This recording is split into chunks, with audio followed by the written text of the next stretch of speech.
За. За өдрийн мэнд хоёулангийн 3 дахь дугаар. Хоёулаа өмнө нь интеллект, оюун ухааны талаар ярилцсан. Тэгээ 2 дахь дугаараараа зан заншил, ёс соёлын талаар ярилцсан. Өнөөдөр ер нь жоохон нийгэмлүгээ хазааж ороод яг давхарга, тэгээ нийгмийн анги давхарга гэж яг юу юм бэ? Монголд яг ямар нийгмийн давхарга байгаатай? Монголд одоо middle class гэдэг баг шүү дээ. Дунд давхарга, дундаж давхарга байна уу гэдэг тал дээр ярих гэдэг юм л да. Яг тэгэхээр ер нь ингээ хараад тахад хамгийн сайн амжилттай яваа одоо нийгмүүд бол дундаж давхарга айгүй хүчтэй байх шиг байна. Монголд бол миний анзаараад байгаагаар дундаж давхарга бараг байхгүй болоод байгаа юм шиг надад тань л та. Тэгэхээр таны тал дээр таны хувьд энэ тал дээр юу гэж бодож байна? Харин тий, ер нь бол одоо нийгэм судлал социолог гэж салбар байгаа шүү дээ.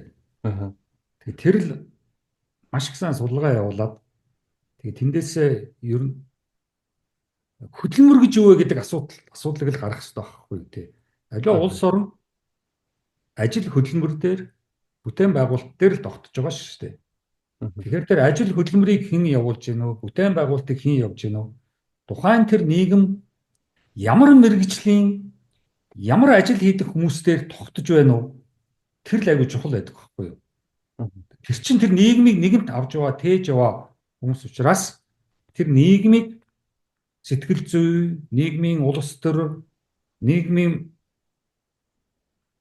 шүтлэг, шашин, нийгмийн боловсрол тэр бүгдийг тодорхойлж явдаг одоо хөл байхгүй юу?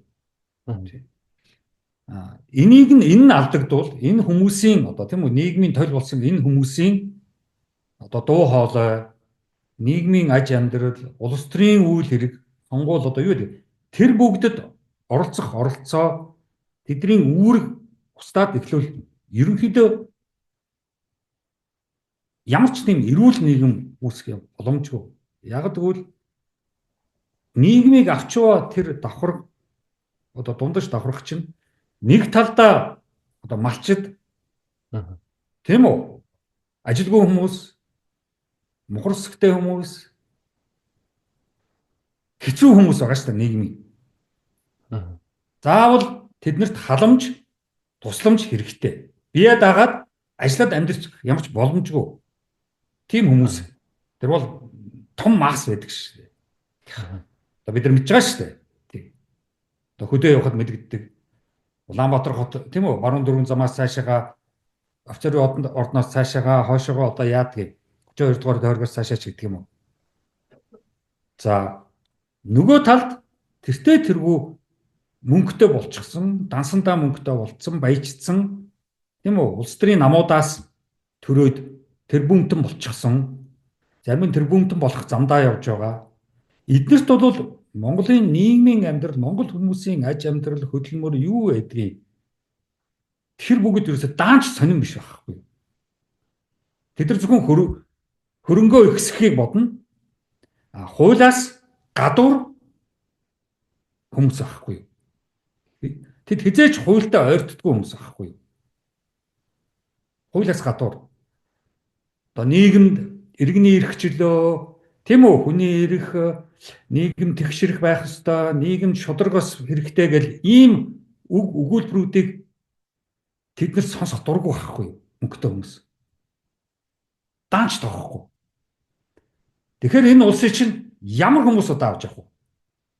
Тэр дундаж давхрал авч явна шүү дээ. Энэ тал баахан тусламж, дэмжлэг, халамж хэрэгтэй хүмүүс байдаг. Энэ талд хуулийн гадуур баяжаад тэгээд гадаад руу дуртай цагтаа зайсангаасаа юу эсвэл богдуулыг тойроод бүгдээрээ байж байгаа шүү дээ. Том хашаа байшинтай.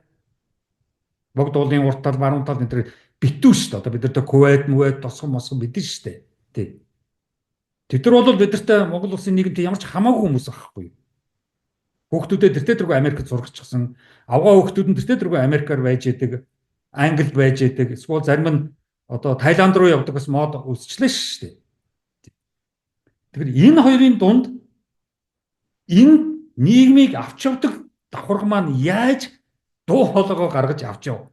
Энэ нийгмийг авч явах уу? Эдгээр байхгүй бол тэгэл нийгэм ямар ч утгагүй. Нэг бол хар маастаа дарагдаад тэгэл бүдүүлэг рүүгээ шилжчихнэ.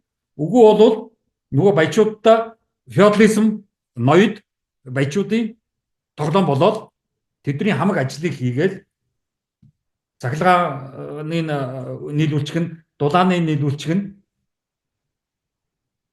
тэгээд тэд нар тэндээ тахан ингээл феодал амьдралаар амьдраад байж штэ. Тэгээд манай энэ нөгөө нэг феодал маягаар амьдрдаг энэ хүмүүс чинь одоо улс төрийн намаас төрсөн одоо ардын намын тэрбумтнүүд байна. Ачсан намын тэрбумтнүүд байна. Энэ хоёр одоо тэрбумтнүүдийн тоогоор уралдаж штэ. За одоо хүн намын анхны тэрбумт нь төрөх одоо тэр өдөр хүлээгдээд байна штэ. Хэн одоо хүн намын анхны тэрбумт болох бол ингээд намуудын тэрбумтнүүдийн жагсаалтанд орох байхгүй юу?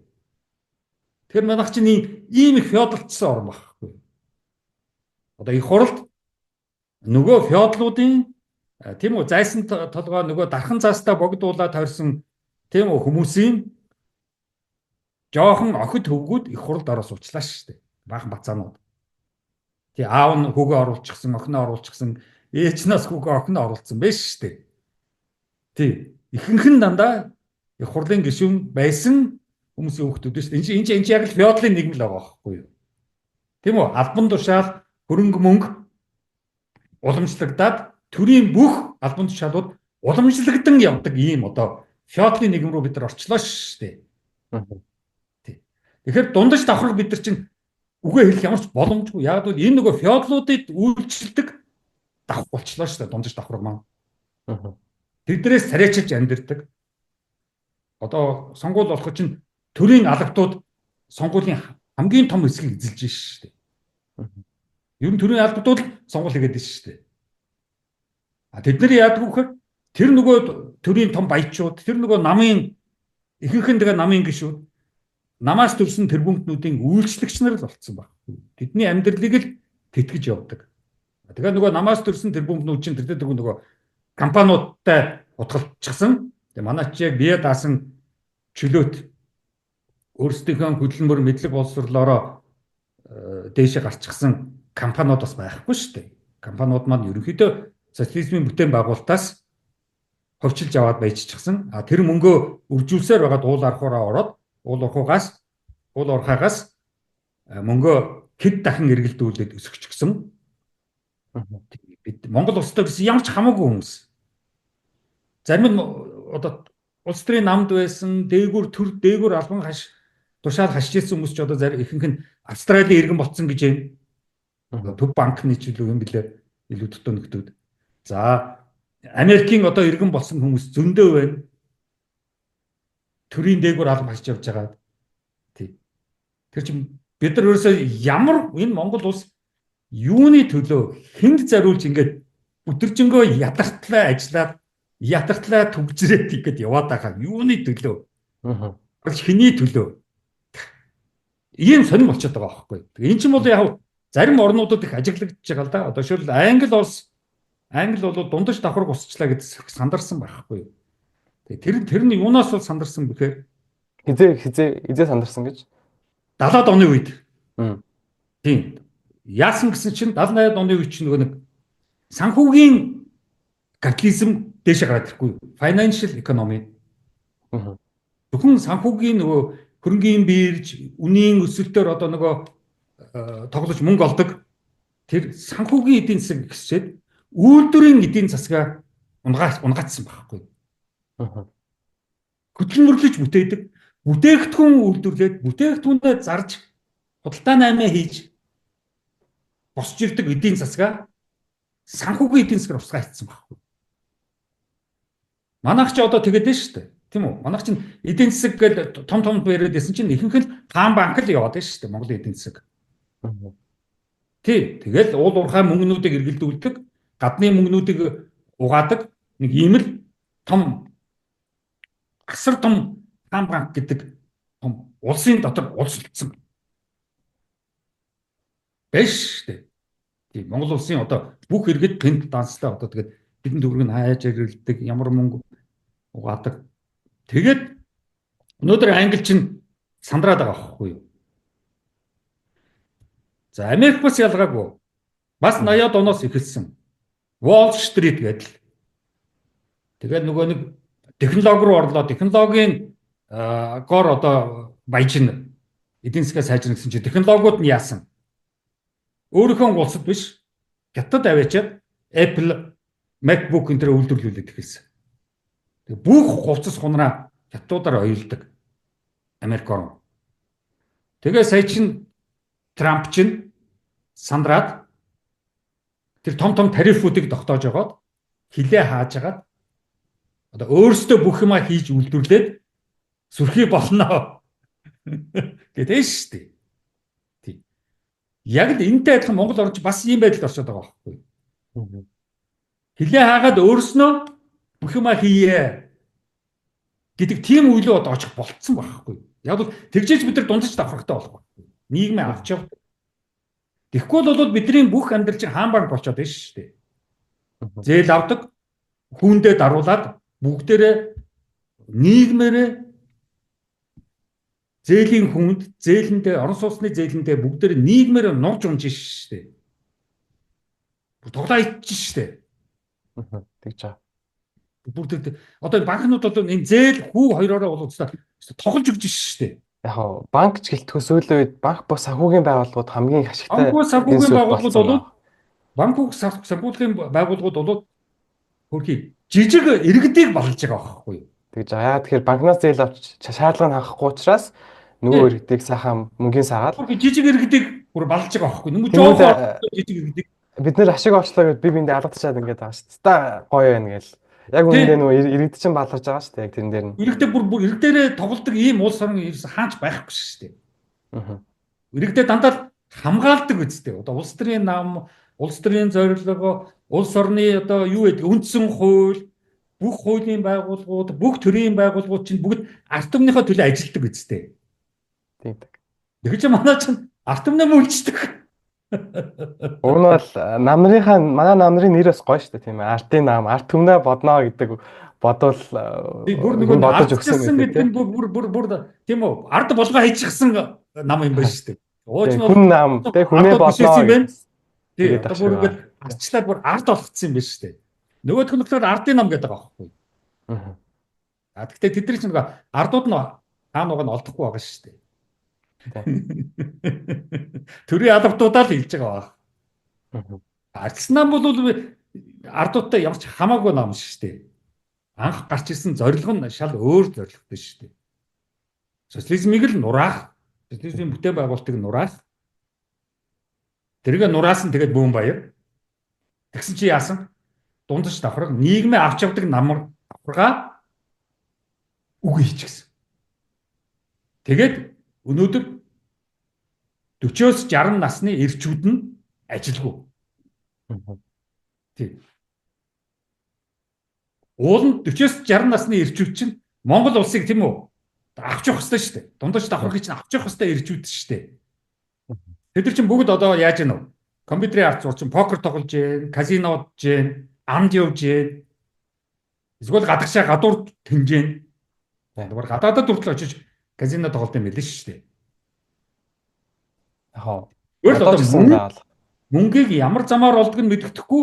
Тэгээд мөнгийг яаж өргөх үү гэдэг л одоо эрчүүдийн орн болчлоо шүү дээ. Уралдаж мөнгөө өргөдөг. Ямар нэг ах нар та Монголын газрыг чинь ухахаар нэг юм гараад ирдэг юм байна л да. Энд дэлхийн ямар ч дэлхийн бөмбөрцгийн ямар ч хаанч нэг газрыг ухахад юм гарч ирнэ шүү дээ. Тийм. Ямар ч оронд. Тийм. Одоо бид нар сайндаа юм азтайдаа биш шүү дээ. Тийм. Африкч ухчил байна, Латин Америк ухчил байна, тийм. Тэгээд гараад ирдэг юм байна. Тэгээд тэрийгээ яаж нийгэмдээ зарцуулах уу гэдэг чинь байхгүй учраас жоохон юм гаргаж ирэл тэгээд тэрийгээ уугаад ичдэг ч юм уу да яадаг чинь. Тэгээд одоо зарим нь яг нэг жоохон улсад жоохон татвар төлбөл юм шиг байна лээ. Тэгээд тэр татвараар нь яг ингээл нэг жоохон цэцэрлэг сургууль нэг жоохон дэд үтстэй нэг жоохон мөнгө оруулдаг юм шиг байна лээ. Жохоо юм. Тий. Аль одоо засмал замтагаал зурлаад байна шүү дээ. Тийм. Ашиг одоо хөнгө оруулах шаардлагатай байх чинь хотын зүгээр нэг ингээд нэг байгаа гудамжийг байгаагаар нь байлгачихгүй тэрнтэйгээ л зурлаад байна шүү дээ. Тийм. Тэгээд одоо энэ янз бүрийн гэр хорооллуудыг устгаж башин барилга барих гал ах шиг бол одоо тэгээ тэр хүмүүс нь хаашаа явах юм, хэдэн төгрөг өгж байгаа, ямар мөнгөөр нааш цаашаа болж байгаа бид чинь нийгмийн асар их асуудалд орчлоо л доо.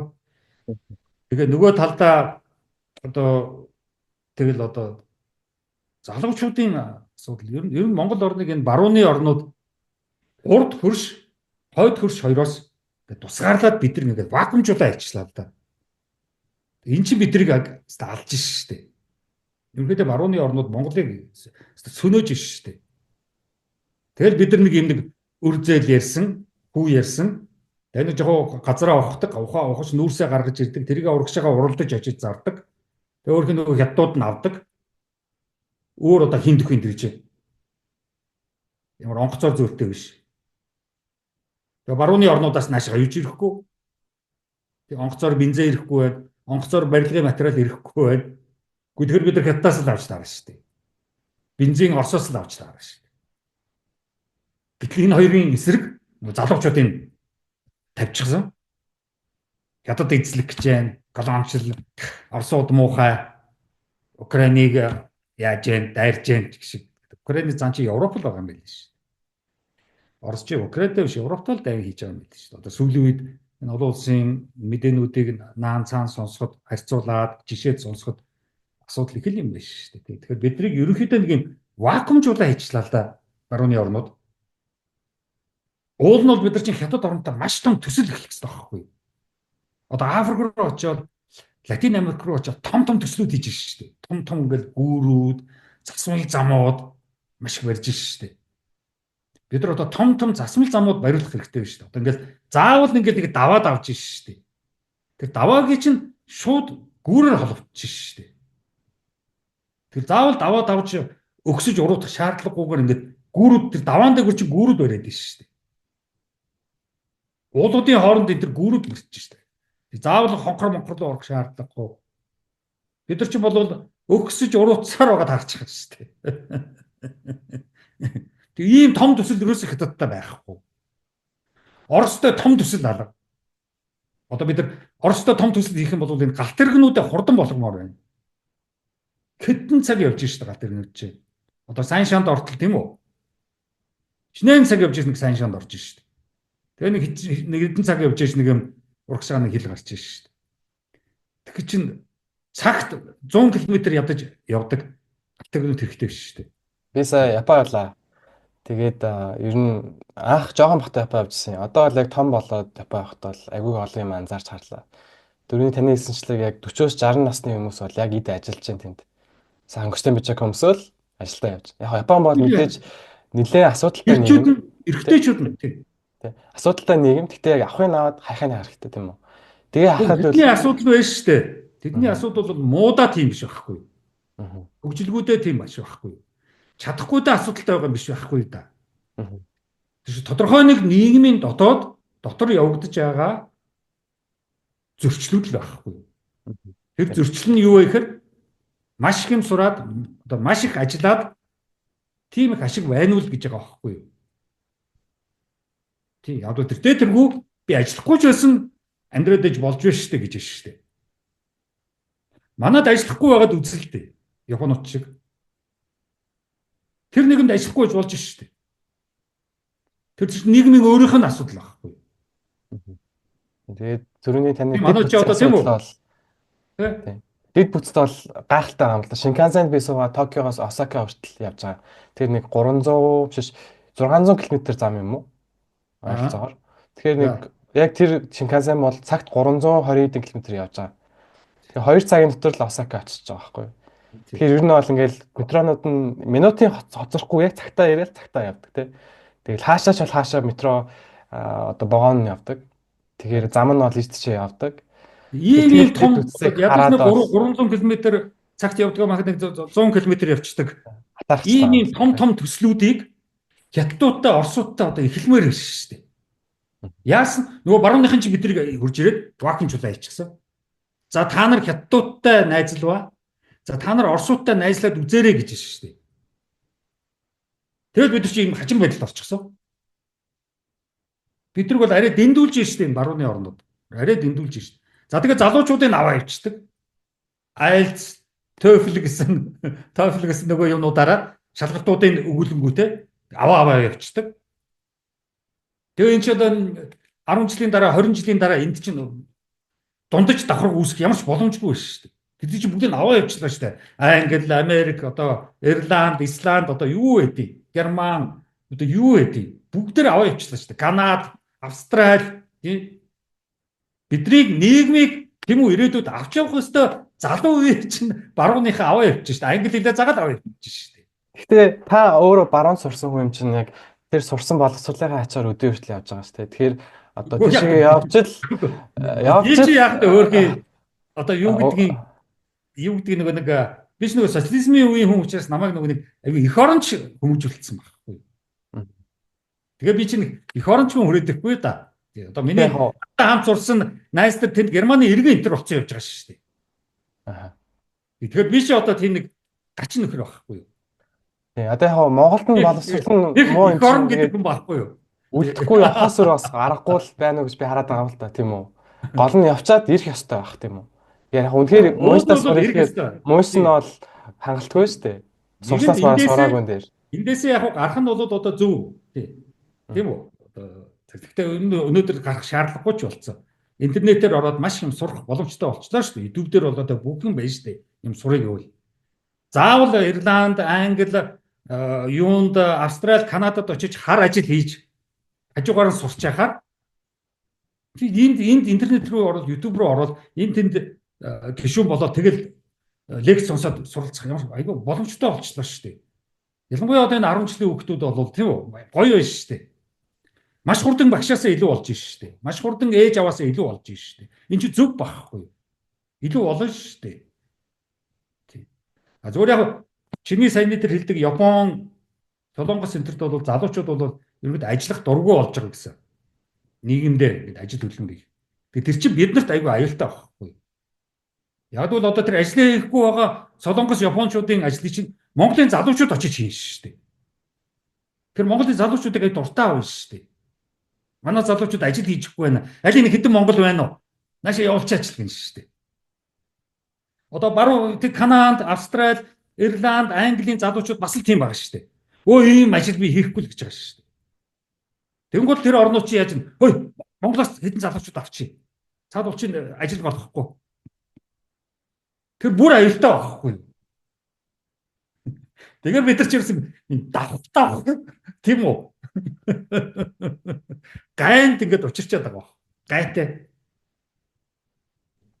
Тэгэхээр яг угаасаа л нөгөө Монголд маань эдийн засаг байх тань түрүүний хэлсэн шиг юм үйлдвэрлэхгүй бид нар ч одоо юу гэдэг наацхаж хогныхоо утыг ч үйлдвэрлэж чадахгүй шүү дээ. Дандаа бүгдийг нь авч जैन. Тэгэхэд ер нь сайн хөгжилтэй орнууд ч юм бол бүх юмаа л өөрсдөө бараг үйлдвэрлэж जैन тий. Тэрийгээ зарж जैन. Тэгээ мөнгө олж. Тий. Тэгэхээр тэр чинь жоохон юу болчих юм шүү нөө одоо globalization даяарчлалын эсрэг юм болчих юм шүү. Харин тий. Даяарчлалыг чи одоо сүүлийн үед хүмжлээд байна шүү дээ. Маш олон орн даяарчлалыг зогсоож байна шүү дээ. Тий. Даяарчлал. Тий. Даяарчлалын бүгд эсрэг ажиллаж байна. Одоо Трампыг хараа л та. Трампын тэр тарифууд чинь даяарчлалын эсрэг байна шүү дээ. Глобалчлалын. Уучлаарай л гэж байна шүү дээ Трамп. Ханаас юу ч авахгүй. Тий, баяртай гэж байна шүү дээ. Гэтэ одоо ийм их одоо дэлхийн дахинд маш олон асуудал байж тээ. Одоо уран тогтлын өөрчлөлт гэдэг ч юм уу. Энэ асуудлыг бол нэг улс дангаараа шийдэж чадахгүй шүү. Тэгэхээр хамтарч ээж л одоо юу гэдэг Америкийн Хятадтайгаа хамтарч, Оростойгоо хамтарч ээж л энэ асуудлыг шийдэх гээд байна шүү. Тэгэхээр илүү даяарчлагдах ёстой гэж та бодохгүй юу? Наа даяарчлалч юм бол өөр даяарчлагдах байхгүй юу? Би бол миний яриад байгаа тэр даяарчлал глобалчлалчин бол мөнгөтэй компаниуд улс орн руу төрөнгөөлөн орж ирээд хамгийн минь хөдөлтөд авчихж шүү дээ. Яг эдийн засгийн хувьд л тусаад хөтөлбөртэй байя гэдэг л юм тааж гэнэ гэсэн үг юм шүү дээ. Гол нь том компаниудыг л зогсоох хэрэгтэй байхгүй юу? Одоо тийм үү Монгол чинь том уул уурхайн компаниуд ч орж ирээд тэгэд эзлэг зэзлээд авсан бид нар мэднэ шүү дээ. Тий. Одоо энэ нэг оюун толгойд байгаа компани чинь бол дэлхийд муу нэртэй нэг луу данстай гэж хэсэг тийм компани шүү дээ. Улс орнуудын имийг очиж төрөнгөөлөн орж ирээд тэгээд хамгийн минь эзлээд хамгийн минь аваад сороод, шүүсийн сороод тэг гараа явчихдаг. Бид нар бичиж байгаа шүү дээ. Тэгэхээр энийг л зогсоох хэрэгтэй байхгүй юу? Мөнгөтэй энэ том компаниудыг л зогсоохгүй л болвол энэ орж ирсэн тэр уул уурхайн тэр компани одоо нэрийг хэлчих юм бол чи тэр яачих бах YouTube таачих бах. Тэр ер нь тэд нар чинь Монгол улсын тийм үү үндэсний тийм үү бүтээгдэхүүний их мөнгөтэй компаниуд шүү дээ. Бид нар бол хажууд нь зүгээр хармааны мөнгө л эргэлдүүлж байгаа орн шүү дээ. Тэдний. Тэгэхээр ингэж том компаниуд орж ирэх. Эсвэл одоо яаж хамгаалах вэ гэдэг чинь өнөөдөр глобалчлалын толгой үтгэж шүү дээ. Хин хаашгаа хэний машиныг оруулж ирж байна? Оруулахгүй шүү дээ. Одоо хятадууд Америк руу юм уу Герман руу очиод машинаа зарах гэхээр тэд нар шууд хэлээ хаач шүү дээ. Тэ? Боломжгүй. Гэтэ бид нэр жоохон одоо боддоор харах юм бол одоогийн байдлаар юу ч хийж чадахгүй байгаа улс шууд ингэчээр бас аюултай эрсдэлтэй болчих юм шүү. Тэгэхээр багаар одоо тэгээд тийм шүү дээ. Бүх хөгжил эрсдлийг давж ижил амжилтанд хүрдэг шүү дээ. Тийм үү? Одоо тий ашигтай бизнес гэдээ монголчууд яриад байдаг байхгүй. Тэр өстө тэнэг байгаа байхгүй. Хэн мэдж байгаа ашигтай гэдгийг. Бүх бизнес эрсдэлтэй шүү дээ. Найдвартай бизнес энэ хорвоод байхгүй шүү дээ. Өөрөөр Монгол хүний толгой дотор л найдвартай бизнес байдаг гэж бодоод байгаа байхгүй. Чи энэ барууны орнууд юм уу? Энэ янз бүрийн Хятад, Орос, Япон руу очиод тийм үү? Тантай өстө найдвартай бизнес, найдвартай орлоготой бизнес хий гэвэл бүгд бол чи инээд нь хүрнэ шүү дээ. Чи юу яриад байна? Чи одоо нялх хөөхтэй гин шүү дээ. Яхаа надад ямар ашигтай энэ тэгээд монголчууд гачин тэнийг юм ярьдаг байхгүй юу? Тэгэхээр бид нар одоо хаанаас эхлэв? Одоо бол таны ярьж байгаагаар бол бид нар феодалын нийгэмд амьдарч байна гэж найрцсан. Феодал. Тэгээд манай бүх феодлууд дархан цаастаа богдуулаад хориод байж байгаа. Одоо сүүлд бас бид нар айгүй гоё тийм үү? Ардын намын тэр бөмбөнүүд, ардсан намын тэр бөмбөнүүд сүүлд айгүй гоё жишээ гарч ирлээ шүү дээ. Одоо манай ерхий сайдын хүүхдийнх нь бирмаа нөгөө авсан юмаа сайхан гайхуулж агаад одоо бүх асуудалд орж шүү дээ. Тэр одоо төгс жишээ байх л да. Тэгэхээр одоо энэ зүйлийг маш богинохон хугацаанд тэр бөмбөн болсон байгаа байхгүй юу?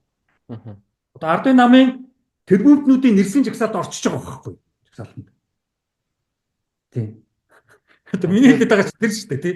Намын төлөвлөлтийн жагсаалд маш хурдан орсон бай тэр хүн. Өгнөд яг хуу эрүүл нийгэмд бол дундаж давхарх нь илүү бүдүүн өргөн. Дээшээгээ феодлууд нь бол жижигхэн. Ядуу буурай орлого багтаа иргэд нь бас жижигхэн байх хэрэгтэй бах тий. Одоо бол яг Монголд бол доотлын давхар нь маш зузаан өргөн. Энэ давхар нь маш туранхай. Феодлууд нь бас маш их өндөр болчиход байна шүү дээ. Маш их хэмжээний мөнгийг. Тэгэхээр үүдээ энэ нарийнхан энэ туранхай дундаж давхар маань дээшээгээ шаардлага тавьж бол чадахгүй байгаа юм тийм үү? Тэр нь бол одоо боломжгүй болчиход байна. Тэгэхээр энэ одоо хөдөлгөөнийг эхлэхэд бид нэр хаанаас эхлэх ёстой юм болоо? Таны бодлоор. Яг нь Францд бол би Францыг сонирхож харсан. Тэгэхээр Францд бол хааныгаа бүр алж агаад одоо revolution хийцэг болсон байгаа шүү дээ. Монголд бол мэдээж тийм болохгүй болов. Тэгэхээр бид нар юунаас эхэлж хаанаас энэ хөдөлгөөнийг эхэлж чадахгүй. Бид нар шиг аймхаа хулчгар артсан. Манайх тэ ялгын нэгнээс эхэлж бас болно л доо. Бид нар ч маш аймхаа тийм хулчгар артсан байхгүй юу? Яг бол энэ ч нэг мухарсгээс хамааралтайгаар тэр нэг ямар ч утгагүй нэг заншил уламжилт ёс гэдгээрээ одоо тэгж болохгүй. Төрөө дээдли, төрөө шүтээ энэ гэж эхэлж байгаа шүү дээ. Тийм. Төрийг шалгая. Өгнө бол төр бидний л ажил. Төрийг шалгая. Төрд битээ одоо тийм үү? Хурдан одоо бууж хурдан төрд одоо итгээдээ төрийн чинь цаана хүмүүс байгаа. Тэр хүмүүс бүтэхгүй шүү. Төр гэдэг ойлголт бол чухал. Тэр төрийг тээж аваа хүмүүс чинь бүтэхгүй нөхдүүд байна шүү дээ. Тэр бид чинь ийм орон чинь мэдээж одоо ханаас эхлэх гэж тэгэл нийгэм дотроос л одоо яах ёстой. Юу гэдэг вүлээ? Дотроос л эхлэх ёстой. Ямар нэг байдлаар тэгэл бухимдал ямар ч үс үүссэн байна харагдаад байна. Ямар ч үс нэг илэрхийлж байна. Нэг хүмүүс рүү хүрэх байх. Бид нар чинь яг нэг сайхан ингээл нийлээд янз бүрийн хийхэр чинь ихэнх нь аваа ичтэй гадаад руу. Бид нар чинь ингээд задлаа тараага ажиллаа шүү дээ. Монгол улсыг чинь ингээд бутаргаа ажиллаа шүү дээ. Нөгөө 40-оос 60 насны идэвхтэй ажил хөдөлмөр хийдэг тэр эрчүүдийн чинь Солонгос аваа явчихж штеп. Америк аваа явчихж штеп. Тийм, Канада аваа явчихж штеп. Австрали аваа явчихж штеп. Тийм. Тэгээ эн чинь баахан л муусын багш, баахан авгаанаар, шүтээсийн багш, баахан авгаанаар, анагаахын профессор, баахан авгаанаар л энэ улсын одоо мэдлэг боловсролыг бүтээн гэж шүү дээ. Боломжгүй шүү дээ. Аль ч улс орн эрчүүдийнхаа хүч хөдөлмөр, эрсдэл юу гэдгийг зориг тэр бүгдээр урагшаа өгсөн байгаа шүү дээ. Ямар ч улс орныг эрчүүд нь авч явдаг шүү дээ. Тэ баха авганаар авч явж ирсэн. Гэр бүлийг ч гэсэн авганаар авч явна гэдэг чинь манайд нөгөө эрчүүд нь эндээ ерөөсө хоосон болцсон мэдгэж байгаа байхгүй. Тэгээ нэг жолооч хийгээл аваагийнхаа жолооч хийгээл хүүхдүүдээ сургууль төрөөр хүргэж өгдөг өнгөө такси хийгээл. Бид чинь манай нийгэмч ерөөсө дотроосоо ямар нэгэн тийм үү улс орн ийм байж болохгүй гэсэн тэр бүх юмыг бид нар хийж шүү дээ. Хүүхдийн цэцэрлэг ийм байж болохгүй гэд бүх улс орн анхааруулж яхад манайх ч яг жинхэнэ тэрийг хийгээ явж шүү дээ. Хүү гэдэг нь хийчихсэн явж шүү дээ. 10 жилийн сургуулийн хүүхэд тийм байх ёстой, 10 жил гэдэг тийм байх ёстой гэж яхад яг тэрний эсрэг юм хийсэн явж шүү дээ. Өөрөлд яг амьдарч байгаа байшингийнхаа ойролцоо цэцэрлэгт явнаа. Амьдарч байгаа хорооллынхаа өөрийн 10 жилийн сургуульд хүүхдүүд нь явнаа. Аль ч орнгийн Японд руу, Европ руу очиод асуугаад үзээрэй. Өөр сургуульд авахгүй. Өөрийнхөө хорооллын сургуульд орно. Тэгэхэд бид нар яаж яах вэ? Хотын зүүн цахаас баруун зах руу хүүхдээ машин суулгаад нэг сургууль руу давхиж шүү дээ. Хойтлаас урагшаага давхиж шүү дээ. Уртлаас баруун тишгээ давхилж шүү дээ. Өөр машинтай л хүүхдээ зөвгөл давхилтаад шүү. Энд чинь аль ч орнд байдгүй юм байхгүй. Тэр улс гэж хэцүү болцсон байхгүй бид нар. Хүүхдүүдээс эхлэх хэрэгтэй. За одоо ихтэй сургуулиуд дээр орё. Хичнээн ихтэй сургуулиуд байгаа. Одоо сая 60 дээр төгсөж шүү дээ. 150 уу? 60-д багасгацсан. 150-ыг багасгасан уу? Сая нөгөө инх хамгаалалтын сайд ч гарч ирээд юу н багасгасан. Хувийн сургуулиудыг заримыг нь байхгүй болгосон юм шиг л. Яг нэг байхгүй болгох ч биш л дээ. Тэртээ тэргүүд эдэр чинь зүгээр батан буугдсан. 67 байсан. Яг нэг нэрнүүд л байсан байхгүй юу? Тэгээд тэргүүрээ зээл авдаг. Тэг гол нь энэ хувийн сургуулиуд байгуулад байгаа чинь гол нь төрөөс сургууль байгуулсан гэдгээрээ зээл авдаг байхгүй да. Маш их мөнгө авдаг байхгүй юу? Тэг. Ер нь бол энэ ихтэй сургуулиуд дээр чинь оюутнуудаас өндөр төлбөр авах нь хажуугаар нь улсаас маш их мөнгө авдаг байна. Одоо муйс бол ерөөсө баян гэж байгаа шүү дээ. Тэр нь одоо мэдэгдэж шүү дээ. Ямар их баян нь. Тий. За яг одоо тэрлээ ороод одоо дүүрч. Тий. За ямар ч байсан тэгэл нэг диплом. Тийм үү? Тэгээд диплом нь ямар үнэтэй вэ? Яаж авдаг вэ? Одоо чи Японд явж байхад чинь тийм үү? Ихтэй сургууль төгслөө гэд Токиогийн төвд нөгөө Шинжуку гэлөө юу нэр тэрний талбай дээр Шибуя, Шинжуку. Шибуя тэр нь оюутнууд нь сургуулаа төгссөн гэ тэнд архитад тэмдэглээ зогсож гин үү? Ер нь бол инглерээ дүүрэн медаль зүүж гисэн байна уу? Ер нь бол би Америк, Англи хоёрт сургууль төгссөн. Тэгэхэд бол зүгээр яг нэг диплом ч юм уу зураг авахчаал хоол идчихэл гэл хайртай. Амар. Би ч Германд доктор хамгаалж ирсэн. Тэгж сүртэй болдгоо шүү дээ. Тэгэл окей тэгэл тэрүүхэн тэндээ тэгэл өөрхөн баярлал баяр хүргээл нэг ингэчгээл тэгэл энэ ч гол нөгөө диплом авахтаа биш тэр нөгөө гэдэг бол процесс нь гол байгаа юм л та тий. Тэр процесс зүгээр яг тэр хүн яг юм л яг яагаад доктор болдгоо яг нэг оюутан үедээ асуугаад оюутан үедээ эргэлддэг байсан оюутан үедээ хангалтгүй байсан хүмүүс дараа нь тэр мэдлэгээ улам цааш нь үргэлжлүүлээд тэгээд доктор хамгаалдаг байхгүй юу? Өөр юм байхгүй чи мэдлэгийн юм явж байгаа. Зарим хүмүүс бол одоо миний энэ мэдлэг хангалттай гээд сургуулаа төгсөөд диплом аваад тэгээд хөдөлмөрийн зах зээл рүү гараад явчихдаг байхгүй юу? Доктор болох чинь тэр юм байгаа шүү дээ. Тэр чинь нэг сүрхий юм биш байхгүй юу? Бүгдийг мэдчихэж байгаа юм биш байхгүй. Зүгээр хувь хүний л асуудал байхгүй. Хувь хүн шүүж явах юм мэдмээр байна. Тийм үү? Ажил хөдөлмөр рүү гарахаас өмнө ээж аавын мөнгө байна. Надад нэг жоохон мөнгө төгрөгийн бололцоо байна. Тийм учраас би хөдөлмөрийн зах зээл рүү шууд гарахынхаа оронд бас мэдээ гэсэн хүнийхээ хүсэл сонирхлоо биелүүлээд доктор хамгаалж байгаа шүү дээ. Тийм. Тэгээд яг хөө зарим нь амжилттай болох юм бол яг хөө эндээ сургуультай нэг багш болно. Багш болох сонирхолтой бол багш болох сонирхолгүй бол тэгэл янз бүрийн компаниуд руу, янз бүрийн төрлийн байгууллага руу ажиллаа игээд явчихж байгаа шүү дээ. Манайд л ингээл доктор, профессор гэхээс сүртэй юм бол. Профессор чинь цол бас биш. Доктор чинь цол. Ажил. Диплом чинь цол. Профессор бол албан тушаал авахгүй юу? Яг л төрийн албатай авахгүй юу? Төрийн албаны л юм байхгүй юу? Профессор гэдэг чинь. Тэр чинь мундагтай биш байхгүй юу? Төрийн алба байхгүй юу? Төрийн эсрэг юм дуурч болохгүй.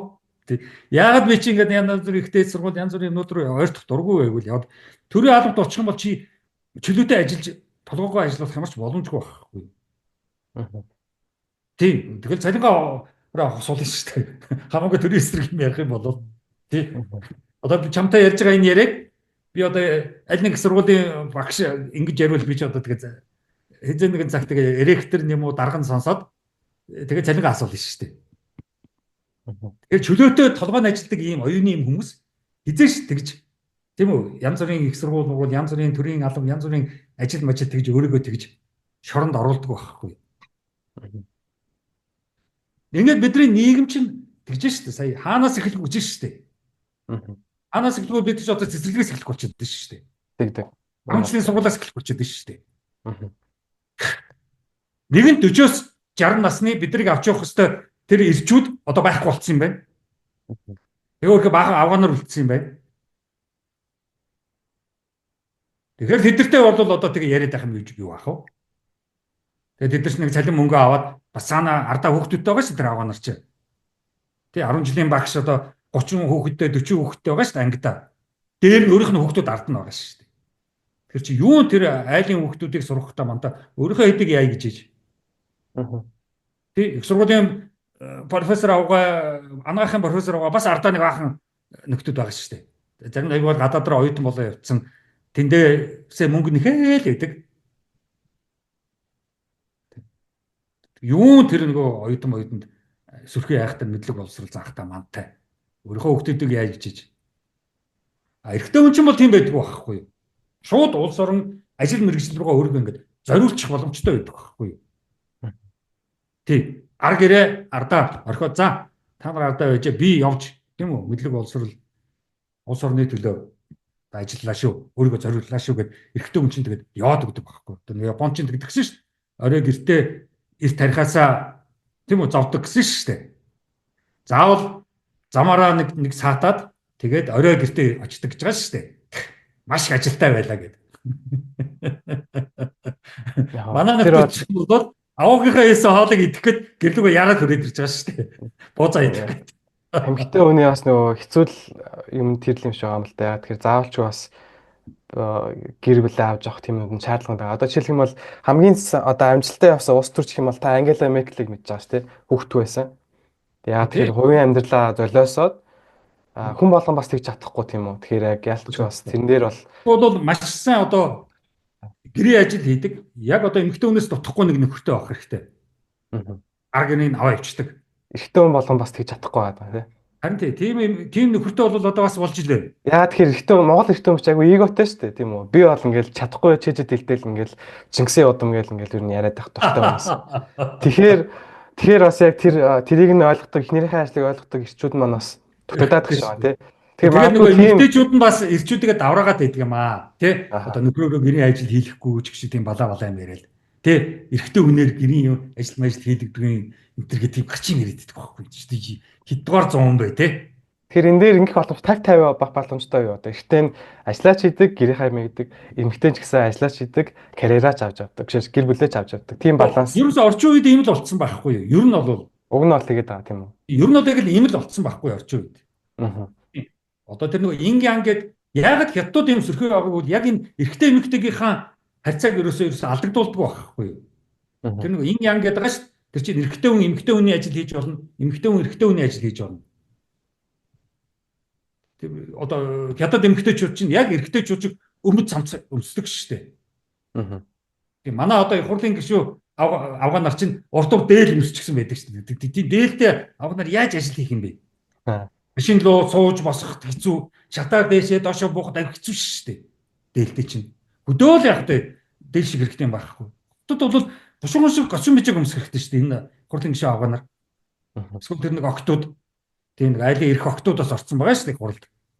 Тэгээ тэднийгээ бид нар хараад тэндээс чи бол үлгэрч авах хэрэгтэй шүү дээ. Одоо бидний одоо хамгийн тэргүүний хүмүүсээ бидний хуралдаа оруулсан биз дээ. Одоо тэр тэргүүний хүмүүсээ хараад тэндээсээ одоо үлгэрч авах хэрэгтэй шүү дээ. Бидний тэргүүний хүмүүс мөн үү? Чиний одоо Японд очисон тэр Осака ч юм уу, Токио ч юм уу тэндээс чинь дөнгөж сургууль төгсөд нэг диплом аваад одоо их хурлд ороод суудсан баг шүү дээ. Одоо тэд нар бидрийг авч явах юм чадахгүй шүү дээ.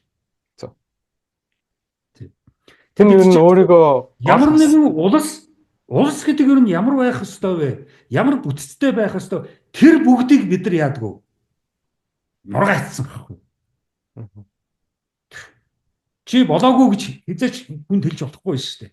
Чи болоогүй явж ажил амьдр юм үзэж нүд тайлчаад тэгээд төрийн ажилд оролцох гэж хэлж чадахгүй шүү дээ. Миний охин хурлын гишүүн болно гэж охиноо болгочих шүү дээ. Би бас нэг юм ажилласан. Одоо би 2 дахь мастера хийх гэж сурах гэж байгаа байхгүй юу? Хурлын гишүүдийн охтууд сууж байгаа билээ. Би нэг юм ажилласан. Одоо би 2 дахь мастера сурах гад энэ явах гад тэтгэлэг мэтгэлэг авсан. Тэгэхээр тэгсэн ч хүмүүс намайг эргэн тойрныхаа хүмүүс чи сурч ханддаг юм бол гэж байгаа. Хандахгүй шүү дээ тий. Тэгээ ч одоо сурах мэдэх юм зөндөө л байгаа юм л та. Тэгэхээр энэ монголчууд бас нэг тийм боловсролд хандах хандлагын зүгээр ингээд диплом авчод болоо дахиж хэрэггүй мэдэх шаардлагагүй гэдэг тийм олон нийтэд юм яваад байгаа юм болоо гэж хандсан. Би бэлэн болцсон. Яг тийм ээ. Бүр яг тийм би ч өөрөө тийм оюутнуудтай зөндөө таарсан. Сургууль төгссөн хүмүүстэй ч зөндөө таарсан. Яг бол манай их сургуулиуд тийм үү? Ерөнхийдөө их чанар муутай. Ерөнхийдөө багш нь оюутнаас нэг их ялгаагүй.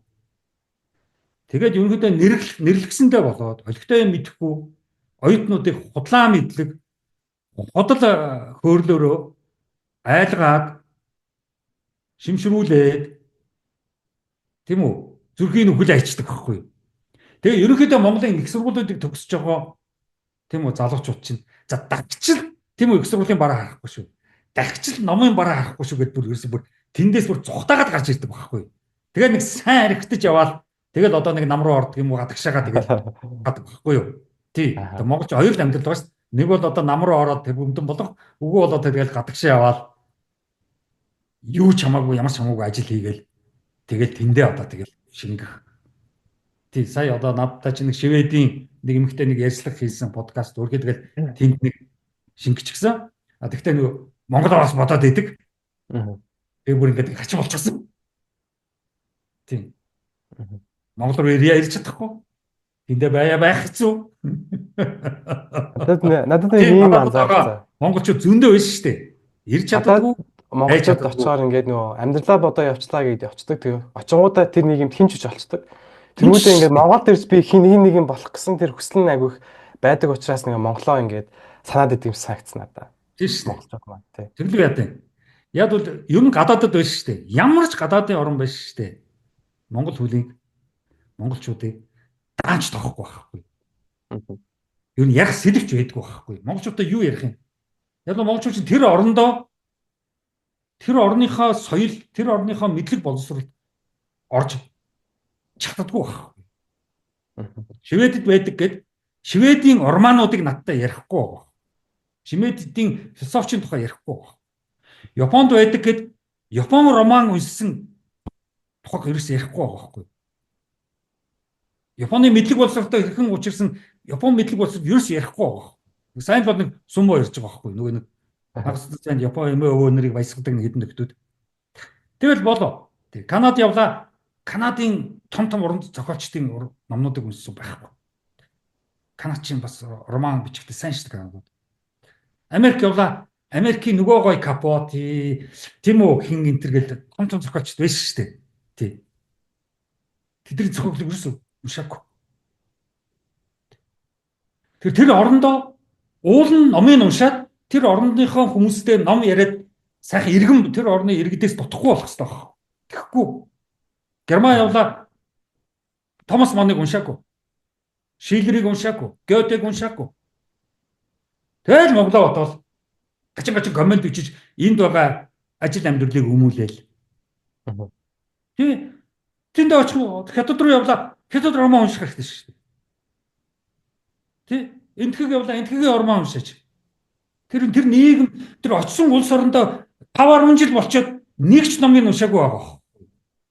Ийм орк байж болохгүй шүү дээ. Яг гадаадууд ч гэсэн тэгээд Монголын талаар Монголоос ирсэн гэхээр гой морь байгаа юу л гэж асуудаг юм л да. Морил ярина, Чингис ярина.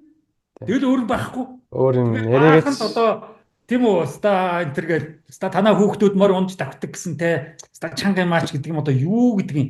Тийм л юм ярьдаг юм л да. Тэгээд би бол хөрхи ярьж монголчуудыг хөрхи өрөвдсөн дөө хөрхи за эдгэртээ одоо юу ч ярих вэ зайлуул гэж л Чингисийн нэг юм ярихаар нөгөөд бол баярлаа тийм үү тэрэнд баярлаа өөрөө л надад тэгж ярих нь би бүр уушлаарай л гэдэг юм. Тийм ярмааргүй байдаг. Сая би Япон хата сумаа үзээд тэгээд тэгсэн чинь яг нэг сумаа үзэхий нэг гоё юм юу байсан бэхээр монголчуудыг сумаагаар нь мэдчихэв чаддаг учраас. Өөр тэгээд ганц өөр мэдхгүй л те мэдхгүй. Тэгэхээр бол яг сумаа тэгээд юу юм хэдэн бөхөх штэ зайл бол бүхэл барилж байгаа штэ. Тэр чинь өөр одоо нэг сумаа гайхаад байхгүй штэ тий. Байдаг л нэг бүх штэ. Тэгтээ яг Монголын үндэсний бүхийг бодвол маш их юутай. Дөрөнтэй. Дөрөн зөрчиж болохгүй. Тий одоо хүнийг тийм үү шууд манайхан чинь тэгэл бараг зодоод яргалаад яргалцдаг штэ хүнийг. Гар хуруунд ингээд махэр тийм үү ингээл нүүр аман бүхс ингээд битүү сорив байдаг штэ. Монгол хүчүүд гэж. Бүгдээрнийх нь хуруу муруу дахичихсан. Хөл гар нь муутай их эрт хөл гар муутай болно хэцүү шүү дээ. Тэгээд бид нар энийг мэдэх ёстой. Тэгээ энийг хүлээмжшөөрөд тэр нэг яаж одоо нэг жоохон даруухан болохыг мэдэхгүй. Одоо би феодлын тэгээ сая ярьлаа шүү дээ. Ерөөсөө тэгэл ингээл нэг л их нэгэндээ гайхуулсан хүмүүс. Маш их хулгай хийчихэд тэгээд тэр хулгайгаа ингээд гайхуулаад байгаа. Нуугаа чи хулгайгаа. Толгоон жоохон ажилладаг бол хулгайгаа нуудаг үсттэй. Бид нар чинь бид нар ийм их юм хулгайлаад гэдэг үзүүлээд байгаа байхгүй юу?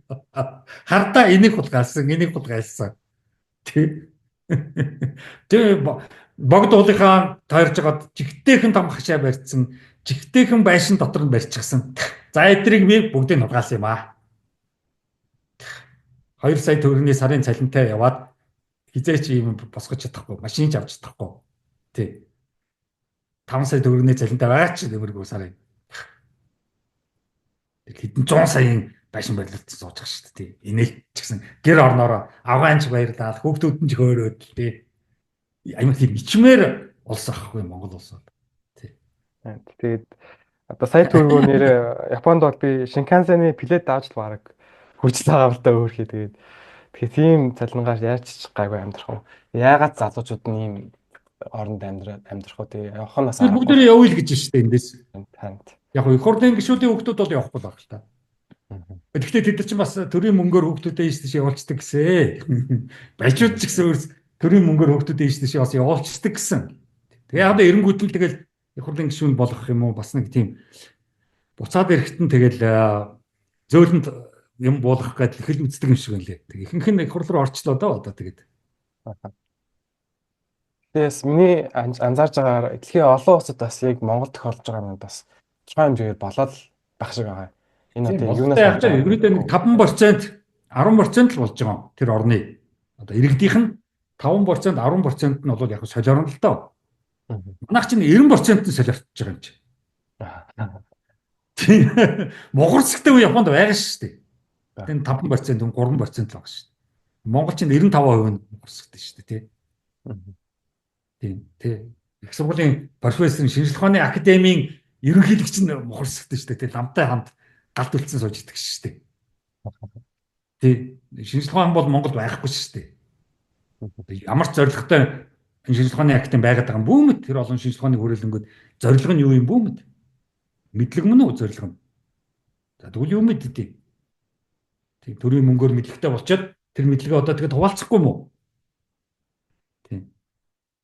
Ийм зүгээр нэг мэдээжийн улс орон ийм байх ёстой гэдэг бүгдээрээ мэдж байгаа. Бүгдээрээ гадаад явахаараа Япон болчдөг.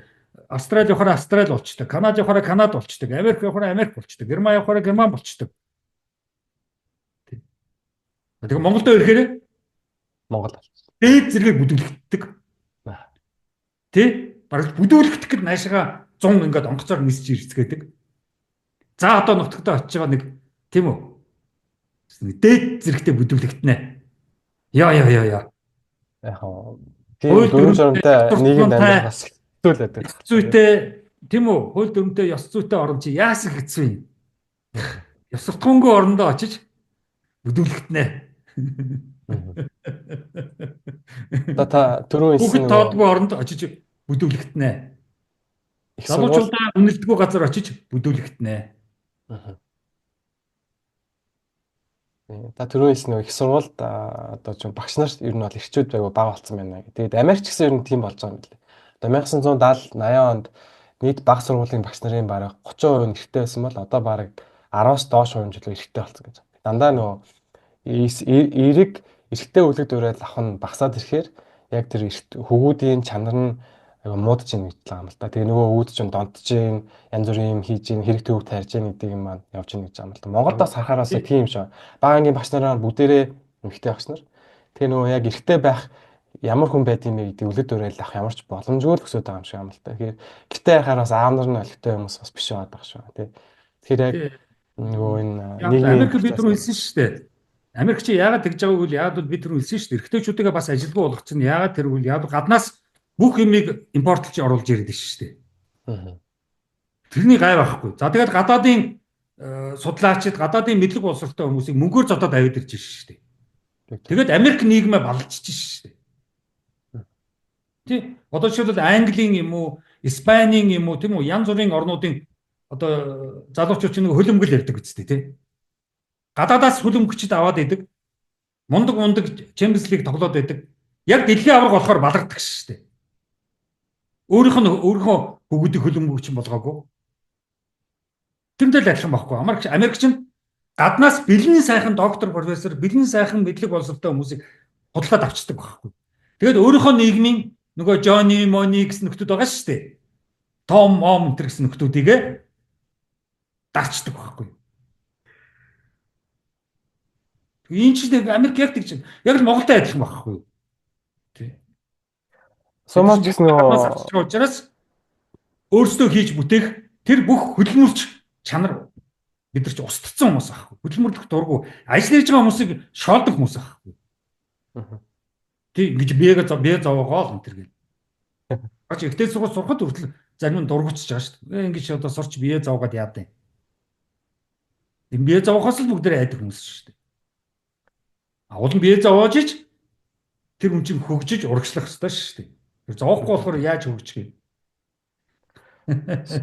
Сумад бас нэг нэгжил таараа. Тийш очиж таараа. Бүгдээрээ монголчууд бүр сумогийн эзлээд тахаар нэг дивжээ нэг л гадаад бүх байна гэдэг бодлого хэрэгжүүлж гисэн юм лээ. Тэгэхээр нөгөө монголчууд боломж бага болсон юм л дээ сүүлийн үед. Тэгэхээр бас тиймэрхүү юм хэрэгжүүлж байгаа юм л. Ерөөсөө тэр чинь гадны тэгэхгүй болохоор Япон хүний сумо баригдах чинь хөгжиж өгөхгүй шүү дээ. Хэд их гадаадын хүн аваад ахаар чинь. Зөв шүү дээ Японууд. Түүнээс гаднаас тэгж их бэлэн мөнгөөр хүмүүсийг авчираад өөрснийхөө эрчүүд өөрснийхөө хөвгүүдийг хөгжүүлэхгүй байна гэдэг чинь тэр орны тийм үү алдаа байхгүй. Одоо нөгөө бэлэнчлэг сэтгэлгээ гэдэг чинь одоо тэр үстэй. Тэ? Англи чинь ямар мундаг Champions League-тэй бэлээ. Дэлхийн аврах тэгэл сүүлийн 8-д нэг маригч л үлддэг шүү дээ. Тэ? Өөрийнхөө хөлбөм хөгжүүлээгүй. Өөрийнхөө үйлдвэрүүдийг бас хөгжүүлээгүй шүү дээ ерөнхийдөө. Ер нь бол Champions League чинь дандаа ажилгүй залуучууд л үзээд дараа нь архитлаад зодтолж байгаа шүү дээ. Хулиганууд нь. Тэр нэг сүрхэн хүмүүс Champions League-ийг үздэггүй шүү дээ. Жохон боловсролтой хүн Champions League хизээч үзэхгүй шүү дээ. NBA-гийн саксыг жохон юм үзсэн ном уншсан хүн хизээч NBA үзэхгүй шүү дээ. Манайх чинь тийм үү? Бүх залуу үеийн NBA-д үзэн, бүх залуу үеийн Champions League үзэн ийм бүтэхгүй залуучууд Тийм. цааш явахгүй шүү дээ. NBA ч гэсэн нэг хэсэг айгүйх гадаад тоглож байгаа. Сүүлдээ нөгөө дэлхийн аварга дээр Олимп дээр гадаадуудаа ялхаа болсон л та Америкуудаас. Тийм шүү дээ. Тийм бэлэнчлэх сэтгэлээ. Тэр Америк сагсанда муу шүү дээ. Хамгийн гой сакс чи Европод л тоглодог шүү дээ. Намайг баг байхад Югослав хамгийн гой сакс тоглодог байлаа шүү дээ дэлхийд дээр. Югослав чинь тэр үе чинь Кроац, Серб тийм үү тэдний нэгдсэн Югослав улс гэж байсан баггүй юу. Тэгээ тэрийг дараа нь Америкууд задлаа хийсэн л да. Югославыг бүр бөмбөгдөө хийсэн л да. Тэгээд тэд чинь ингээд задарсан баггүй юу. Европ надад Америкийн NBA-гийн сакс ерөөсө хизээж таалагдж байгаагүй. Муухай тийм булчинлаг сакс. Нэг данкан болоод л ингээд л ирсэн. Надад ерөөс таалагддгүй юм. Надад Майкл Жордан бол хизээж таалагдж байгаагүй. Ер нь бол Майкл Жордан бол Америкийн сакс ер нь саксны спортыг баллаа хийсэн л да. Нэг муухай тийм нэг зодоо хийж байгаа юм шиг юм болгоо хийсэн л да. Саксч бол айгуу цэвэрхэн тоглодог спорт байхгүй юу? Европод маш их цэвэрхэн тоглодог шүү дээ. Тийм. NBA бол ерөөсөө тэгэл Майкл Жорданоос хойш тэгэл мэдхгүй. Америкийн саксыг би хизээч үздэг. Европод тоглоод би үздэг. Грек, Испани, Чех, Серб, Кроац тэдний саксыг үзэхэд ямар гоё. Стогой тоглодог шүү дээ. Оросууд ч гэсэн саксаар маш сайн байсан шүү дээ. Дэлхийн аврагт болж л байсан оросууд. За латер литүүд бол яг сайн тоглодог бас. Тийм. Дажгүй тоглодог шүү дээ. Энэ бол Европ бол саксандаа сайн шүү дээ. Монголчууд л NBA гэдэг тийм үү? Нөгөө юм бэлээ Коби Брайант лөө. Тэрийг үгсэн чинь баргалж бүгдээрээ баргалж гандан бандан дээр оршуулсан гэж үзтээ. Ямар хэрэг вэ? Ээж аавгаа хүнддэх чадахгүй ээжэж хаа байсан Америкийн Коби Брайантыг хүнддэхгүй. Тэр нь биш үү? Монгол хаана байд ингээд асуулт мэдэхгүй шүү дээ. Ер нь NBA-гийн сакс чинь Монгол улсын хаана байдгийг мэдэхгүй шүү дээ. Манай монгол залуучууд тэдэрэг шүтэл ээж аваагаа муха баба гэл. Тэгэхээр ойлоо энэ бол нийгмийн феодализмын асуудлыг бол яллаа. Тэгэхээр яг шинжлэл хаанаас эхлэх юм бэ гэхээр яг хүмүүсээс л эхлэх гээл юм байна. Баг үеэс. Ерөөсөө яг хүмүүсээ зүгээр л энгийн амьдралаас эхлэх байхгүй. Тийм үү? Одоо зүгээр гэртээ өглөөний цай яаж ууддаг, өдрийн хоолоо яаж шийддэг, орой гэртээ оройн хоолоо яаж шийддэг. Одоо энэ гурван хоол цайны цаг чинь одоо амьдралын эхлэл байхгүй. Гэр орны эхлэл байхгүй. Өглөөний цай маш чухал. Өдрийн хоол маш чухал. Оройн цай хоол маш чухал. Аль журам энэ гурваал зохицуулдаг байхгүй эхлээд хамгийн түрүүнд. Хүн ажилд авахдаа өглөөний цай, өдрийн хоол, оройн хоолыг эхлээд зохицуулдаг байхгүй. Тэгээ ажилд авдаг байхгүй. За Монголын гэр бүл өглөөний цайнаа ширээгээ тойроод ямар цай ууж гинэ? Ээж аав хүүхдүүд. Өдрийнхөө хоолн дээр тойрч суугаад юу идэж гинэ? Ямар сэдвээр ярьж гинэ? Оройн хоолндоо бүгдээрээ цугларч сууж хагаад ширээний ард тэр ширээ нь байна уу? Хоолны ширээ. Хитэн айлт хоолны ширээ байна уу? Заавал тэр чинь үнэтэй тийм хятад судалж авчираад тавьчих нэг том үнэтэй ширээ байх алгүй шүү дээ. За тэгээд тэрэн дээр юм ярьж суух уу? Охин нь ээжтэйгээ ном ярьж болох уу? Аав нь хүүтэйгээ улс төр ярьж болох уу? Эсвэл болохгүй юу?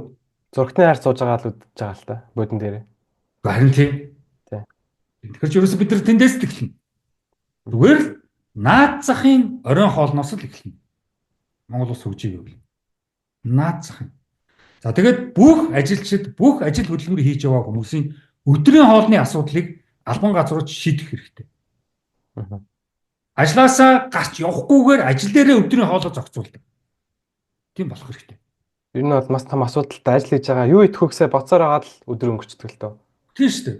За тэгээд тэр нэг авах ёстой витамин, энерги авахгүй бол нойр хүрнэ, ядарна, уур хүрнэ, хэрүүл хийн.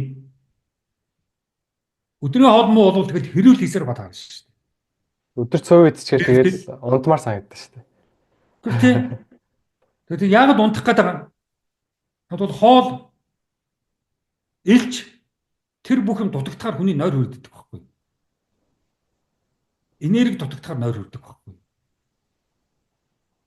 Тэгэхээр чи Би хоол хүнстэй холбоотой байхгүй. өмнөх Одоо чи дугаар сая Японд дээр очлоо. Японч өдрийн хоолоо бүх албан газар шийдчихсэн байгаа шүү Японы хоол бол гайхамшигтай. Маш хямдхан, маш хилжлэгтэй, маш гоё амттай. дээ. Тий. Тий. Тий. Тий. Би Одоо бас бодсон Монгол чи байхгүй яг Монгол өдрийн хоолоороо тийм үү? Үргэлж модерн номоцд орох юм ааш юм. Тий. Үргэлж KFC-д орох юм уу? Өдрийн хоолоороо. Монголд бас яагаад ингэж өдрийн хоол гэсэн specific тийм тодорхой үг байхгүй юм гэж бодсон байхгүй. Эсвэл Тэгээ харин Англид тийм. нь lunch, dinner, breakfast гэдэг байгаа. Тэгэхээр Монголд болохоор Тий. зүгээр өглөөний цай, өдрийн хоол, оройн хоол. Тэгэхээр яалчгүй магадгүй хоолны соёл хөгжөөгөө улс юм бас жишээ л ах л та тийм үү. Жишээ Тэгвэл тийм. бид чи одоо тэгэл эсгийгээс гараад 100 жил яг социализм үед жоохон оролцсон л та өглөөний цай өдрийн хоол оройн хоол чинь яг социализмоос л гаралтай л да. Тэрнээс өмнө бид нар чи мэдэхгүй шүү дээ тийм үү. Эсвэл бид нар чи нэг орны цагаан даавуу тийм үү галтгооны өрөө унтлагын өрөө бэлгэллээ шүү дээ социализм үед. Тэрнээс өмнө эсгийгэр дотор бүгдээрээ ханараал зулаал унтчихсан шүү дээ. Тий хаантайгаа хамт зулаал. Ордон байхгүй юм чи. Тэгээ одоо социализмын үе чинь бидэнд маш их юм өгсөн байхгүй. Тэгээ тэрийг ад үзээд нураагаа ичхаар чинь южгэл үлдчихэж байгаа байхгүй. Ганц бидэрт жоохон юм өгж, жоохон соёлжуулж, жоохон боловсралтай болгосон тэр социалист нийгмээ нураачхаар чинь тэгэл соёлгүй боловсралгүй хүмүүс л үсэн шүү дээ. 90 оныг бид нар дахиж нэг ярих хэрэгтэй байхгүй. Ер нь энэ 90 онд яг юу болсон? Нэг л их хэцүү азгүй тийм үү харахгүй нийгмээс нэг л гэрэл гэлгээтэй сайхан нийгэм рүү очисон мэтлээ одоо яриад байгаа шүү дээ. Тийм инээдэмтэй. Тийм. Гэрэлтэй нийгмээс харахгүй руу ирцэнэ мэдэхгүй. Энэ идэж шүү дээ. Бүгдийг нь харж ирсэн юм чи бага нас тэнд өнгөрсөн. Эртээ тэр нэг Шведийн эмэгтэй надаас нөгөө 5 эрдэм надаас асууж байгаа байхгүй юу. Тэгээ би чи 10 жилдээ тэр 5 эрдэмийг айхтар биелүүлээд 2 дугаар ангидаа төрүүлж ирсэн байхгүй юу. Тэгэл тэр чи дэг журам, сахилгууд, ариун цэвэр, мэдлэг, хүндлэх дандаа тиймнүүд баг шүү дээ. Тим имийг л зааж байгаа шүү дээ. Тэр чинь л жинхэнэ ёс байхгүй. Тэрээс Монгол ёсоор яах юм гэсэн тэгэл нэг дампуул юм явж байгаа шүү дээ. Уламжлалт бас нэг дампуул юм байгаа шүү дээ. Хамгийн чухал нь нийгмийн ёс зүйн чухал байхгүй. Нийгэмд хүн яаж бие зүй авч явах вэ? Бусдыг хохироочих уу? Бусдыг балжихгүйгээр өөрийгөө яаж игээд ингээд аваа явчих вэ? Яаж игээд одоо бид тэр Японогч мэдэж хятадч хятад чинь метрогоор явах чинь метро битүү хүн байдаг байхгүй. Олон хүнтэй учраас. Тэрсээ арай хичлэг амьсгалдаг байхгүй. Шахацалтаа. Идэхгүй хүн их явдаг үеэр нь нөгөө метроор орцсон. Тэгэл хөл мөл дээр гიშгээл ах шиг байдгийг. Тэгэл би ч одоо тэгэл дүүрсэн иргэдийн ийм олон хүн хөл дээр гიშгэж таараа. Тэгээс одоо намайг Монгол болохоор хятад тийм үү зориуд миний хөл дээр гიშгэж яах гэж би бодоод эхэлж болохгүй шүү дээ. А тэгээд тэнд ганц хэрүүл болохгүй байх шүү дээ. За чи тэр Японд яадаг шахаж ягаад явдаг шүү дээ. Нэг лөгөө ингээд хараад авах байхгүй зү дээ. Өөрөөгөө л аваа явчих байгаа зү дээ. Буцаа хараад явчихлаа. Тийм ингээд өөртөөгөө бусдад гай болохгүй, саад болохгүй. Тийм. Тэгээд Монгол энэ караоке баарууд ингээд монголоор бичсэн байт юм бэл. Зодтолдохгүй шүү монголчууд тэгээ оруулахгүй гэдэг. Зүг. Тийм шүү дээ. Тэр бол хашраацсан л байгаа юм л да. Баян зодтолдог, уухаараа л хэрэлдэх. Ер нь дэлхийн улс орнуудад явж байгаад Монгол гэж хэлэхэд амар хэцүү байдаг шүү дээ. Одоо Монгол хаваасартаа гаргаж ирээл харуулахаас яс автайдаг шүү дээ. За энд ирээд бас яалтсан байгаа бол цаад болж байна. Би Японоос Солонгос руу дамжиж ниссэн. Тэгэхэд Монгол паспортоо харуулсан чинь шууд л муухай харж лээ л дээ. Тийм байна. Солонгостой бол агүй муу нэртэй болсон болохоор тэгээд тийм шүү дээ. Бүгд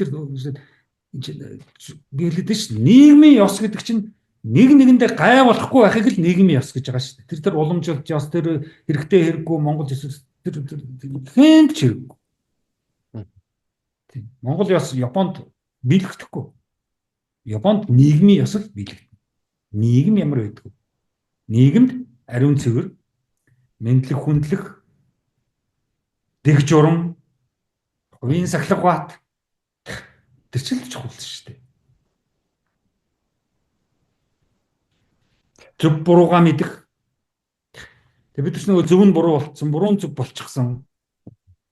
Тий, одоо энэ нэг манай нэг нөхдүүд байдаг юм аа нэг улс төрийн нам юм чи одоо нэг жоохон нэг 70 хэдэн настай юм байна. Ярьслага болгонд орж идэг. Хуучин нэг улс төрч байсан ч юм уу, ерөнхийлөгч байсан ч юм уу, ерөнхий сайдч байсан мэддэг. Эсвэл нэг компани нэг босс байсан ч юм мэддэг. Тэгээд тэд нар ярьж байгаа юм. Авах юм байна. Нэг удаа улс орныхоо нэг шүмжлэхгүй. Шүмжилж иж урагшлаа ш. Нэг удаа бидний өөрсдийнхөө буруу булайгаа дэлгэхгүй. Нэг л их сүрхий Монгол яс, Монгол хүн өөр, монголчууд мундаг гэсэн тийм нэг балай ойлголттой. Одоо нэг нөхрийн нэг монгол эмэгтэйчүүдийн тухай нэг шүлэг өччихсэн байна. Над руу нэг хүн явуулсан байна. Над руу чинь сонь сонь явуулдаг байхгүй. Хүмүүс хэн мэддэхгүй.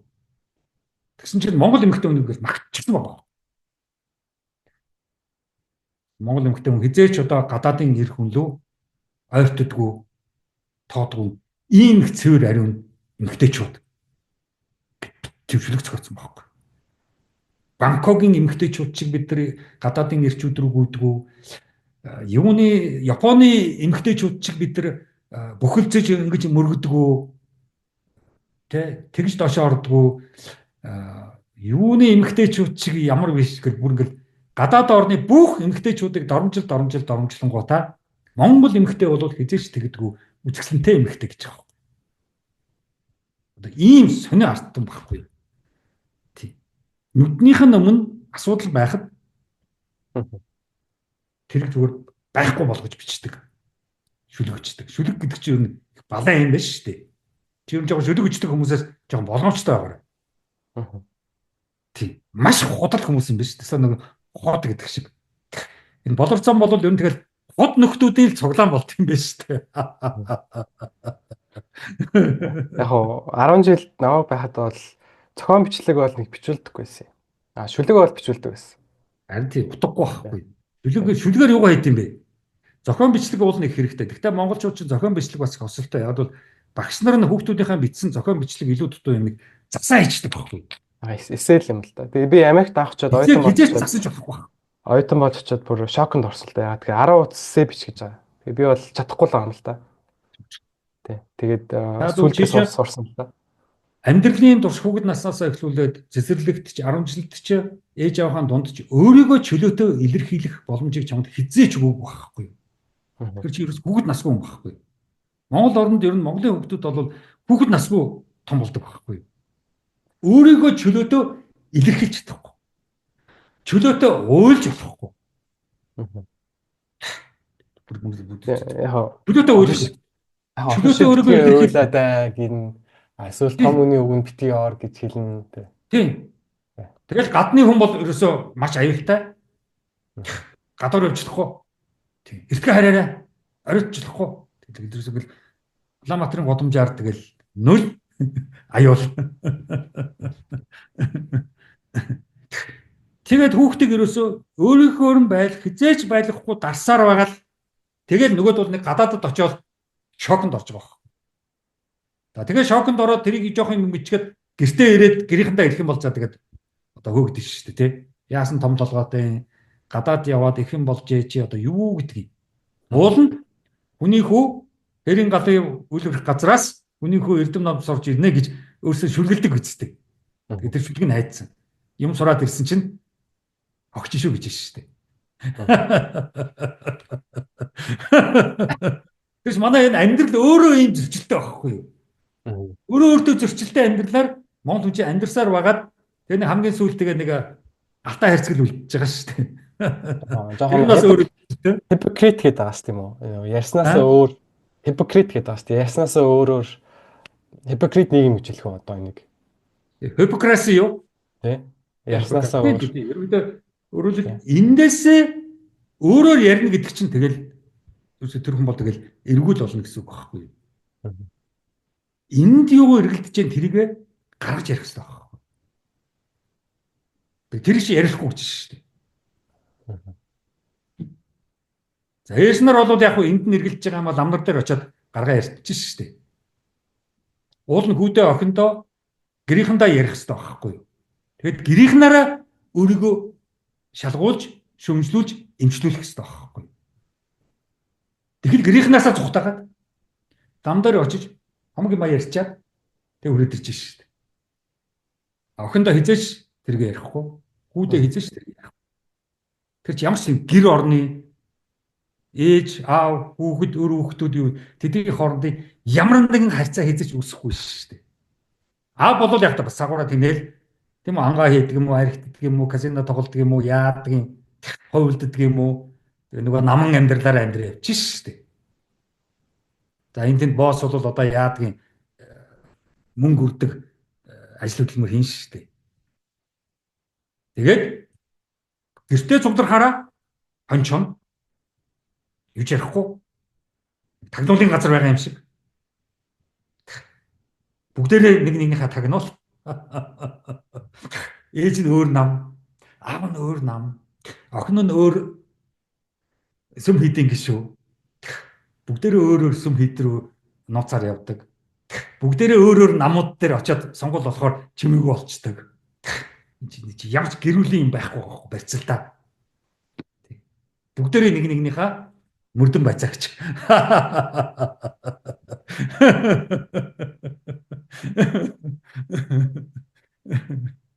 За окей.